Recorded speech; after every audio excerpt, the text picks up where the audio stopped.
C'est une matinée d'atelier dans la classe de Monsieur Joël. Léo, porteur de trisomie 21, y participe avec Maïté, une institutrice spécialisée. Prends bien tes doigts.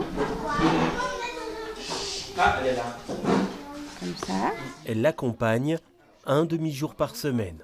C'est vraiment l'aider à se concentrer de quand il travaille, de regarder ses mains et regarder son travail et pas être distrait par les copains, par le bruit ambiant de la classe ou de ce qui se passe autour de lui. C'est la deuxième année que Léo est scolarisé dans cette école communale d'Ixelles et son instituteur l'a vu évoluer. Les premiers mois l'année passée, il était tout le temps dans le coin bibliothèque, il ne voulait pas se mélanger à la classe. Donc voilà, il y a eu tout ce travail. Et puis voilà, il a grandi, il a mûri. Et vous avez vu, c'est un petit garçon heureux qui court le matin pour venir à l'école.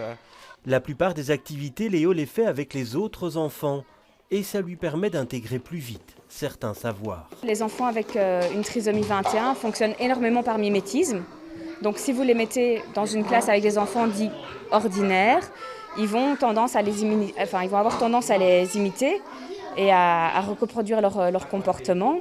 Et donc ça va aussi leur permettre d'avoir une autonomie, que ça soit juste pour tout ce qui est le rangement de leurs affaires, leurs manteaux. Et une fois son travail terminé, il ne manque jamais l'occasion de le montrer à Clarisse, sa grande copine.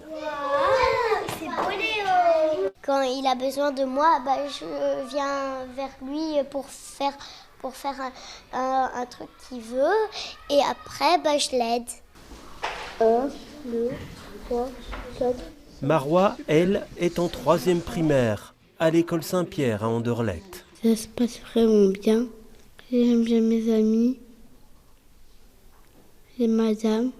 Elle y est inscrite depuis la maternelle, suivie également par la SBL Saphir, qui l'aide dans son apprentissage. Pour les primaires, on va rentrer souvent dans des notions plus abstraites. Donc l'idée, c'est de les rendre plus concrètes pour les enfants, avec du matériel adapté. Donc ça peut être par exemple une latte adaptée, ça peut être, là comme ce matin, c'était une unité dizaine, donc le fait qu'elle puisse vraiment manipuler, repasser vraiment par tout ce qui est manipulation avant d'intégrer ces notions-là. Un soutien précieux pour son institutrice. Car même si Marois est considéré comme une élève comme les autres, son programme d'apprentissage est régulièrement adapté.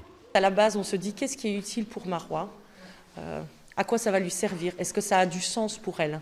Et donc du coup, on se base vraiment sur des choses qui sont très concrètes et qui peuvent lui apporter des plus dans la vie plus tard de tous les jours, qui vont faire qu'elle peut, pour la mener en fait à un maximum d'autonomie. Et ce que les équipes pédagogiques espèrent, c'est que Marois et Léo puissent rester le plus longtemps possible dans l'enseignement ordinaire.